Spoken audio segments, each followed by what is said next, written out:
Hey, how you guys doing? My name's Sam McGuigan, and for my presentation, well, as a little, I don't have like a thing I could set up my phone on, so I have to kind of hold it. But for what I decided to write about, the culture I decided to write about was Muslims in America. And for first off, the reason I chose this culture, I mean, the paper didn't require it, but the reason I chose it is because I got a couple Muslim friends, Abdul, Nikhil, guys like that, that I really like enjoy. So like I like them as people. So I would want to. I wanted to learn more about their culture. Their culture really interests me. And secondly, I wanted to learn. Like I wanted to maybe read. If you read this paper, you know, like, hey, Muslims, or you watch this presentation, like, you realize Muslims really aren't what people make them out to be, because they're really great people, and I feel like everyone should know that. So to get things started, a little history of Muslims. Muslims have been in America like since the 1800s, according to the Muslim, like the encyclopedia.com, because some of them got brought over as slaves, which I had no idea. I didn't know. I thought slaves were all African Americans. Well, African Americans also be Muslims, but I didn't know Muslims and I mean Islam was in that area at the time. So that was a surprise. Also, but it wasn't until the 1800s that Muslims started really coming into America, and it was the area, according to pewresearch.org, was around New Mexico and Arizona is where they really were at the time during that time. And then when you talk about Muslims, so that's a little background on Muslims, how they came to America, how long they've been around. Also, Islam is the second biggest um, religion in the world and third biggest in America, but it's going to pass Judaism as a second behind Christianity. Okay, so now we talked about that a little bit. I'm going to talk about I'm going to talk about Americans. I'm going to talk about a little about what they believe. So one, Muslims, they believe in Islam, like I said, and a couple of their core beliefs in Islam is one, you don't eat pork. They see semen as dirty. According to the Quran, it's like a dirty pig. You shouldn't eat it. Two, it means dirty animal. Two, you shouldn't eat. Two, like Christians, they believe that you should have sex before marriage, and that's but they like both of those things. I forgot to mention. Muslims are really like we're Christians, but we don't base our life. A lot of people don't base their life off Christianity. If you're a Christian, but Muslims, if you're a Muslim, you base your life off your religion. So they follow it very strictly. Like they don't eat meat. I mean, they don't eat pork, and they do Ramadan, and they don't eat for on sunlight for months. And I know a lot of Christians who don't even though you're not supposed to eat meat on Lent on Fridays, still do it because they don't care. But Muslims are they very follow their religion. They're very set on their religion. They structure their life off their religion, and they don't have sex before like Christians do. And it's not. I mean, it's frowned upon, but not really. Muslims, like their parents, they don't play that. You're not even with a girl that you're not going to marry. No, that doesn't happen. That's not a thing. All right. And then second, and then those are like the two major beliefs. Also, I mean, of course they have Ramadan. That's a big like their big holiday. They a whole month fast. That's a big thing they have. And as I mentioned in my paper, the core beliefs outside religion is really believe in education. They're all of my fiends I know, Abdul and Nikhil, their parents press education. They're actually all going to be doctors. They really believe in education. That's really important to them. They really believe in hard work. Even his dad may not be a doctor, but he's a very hardworking man.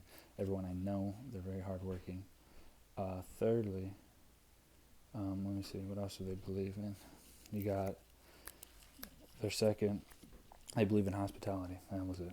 They're very hospitality people. According to the Quran, there's a thing, let me look it up, I think it's 68, it talks about you must treat everyone as your family. And that's what they do. When I went over there, they treat me as family. I thought, I only went over the first time ever, and it was like I've been there my whole life. They treated me great at Abdul's house. They, by Abdul's family, Meslah family. Okay, and then now we're on the stereotypes they receive. They're great people, but as we all know, Muslims and Arabic Muslims specifically are seen as terrorists, and we all know this comes from Al Qaeda and ISIS and incidents after 9/11. And basically, from Brookings.edu, they did a survey that they wanted to see like how people gave opinions to them, and 46% of people gave unfavorable opinions of Muslims. But out of those 46% people, like most of them didn't even know them, and the 73% people that did know Muslims gave them a favorable thing. That shows you that if you know them, you know they're good people. And out of 33% of people who did know Muslims, 33% people gave them a favorable thing. So basically, it sets up to, as you learn in that survey, that Brookings EDU did, is people really just base their opinions off if they don't know. Everyone that's pretty much met a Muslim has a favorable opinion of them, which is important because I mean they're great people, and people who don't have a favorable opinion don't even know. Most of them don't even know who Muslims are. Like they've never met them. Like most of them don't even have a quality relationship with them. So that's honestly crazy to me. Also, over 62% of people don't like Islam, to have negative thoughts for it because they think it's, well, in my personal opinion, they think it's a negative culture. I mean, negative religion.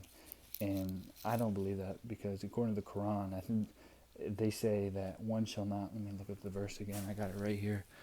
The verse.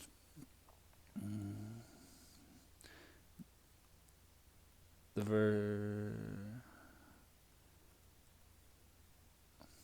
verse. Oh no, this one's 6:8. Verse 6:8 says, "One shall not fight over religion," and that shows like even though ISIS is trying to say this is what we're trying to do, we're trying to spread Islam.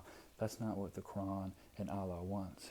So as a whole, ISIS is really doing them this favor because the Quran and Islam's a very great religion. So in my personal opinion, all the stereotypes they receive in America are just horrible. They don't deserve any of that. They're great people. And their personal appearance, I mean, their guys look like just average dudes, kind of have like a brown skin appearance, have some beards. And their women's are always covered, but that's part of their religion, and we respect that. And I mean, that's about all it. What I found shocking is, I didn't know Shaq was a Muslim, and I also didn't know, like on surveys and what is that? Surveys and like job applications when they ask like what race, they click white, like that's their thing. Even if they're Arabic or from Middle East, even from Syria, like my friend Abdul, he's from Syria. He picks white. But all in all, I think it's a great religion. I mean, I think they're a great culture and a great religion, and it's very. I feel like in America they keep improving, and hopefully people can let go of the ISIS and the 9/11 attacks. Like they're great people in those attacks, and they're not terrorists. They're great people, and those attacks should not represent them. So all in all, Muslims are great. They're a great culture to be a part of, and they're great people. And all of America needs to realize that and keep it going forward. So that's all I got.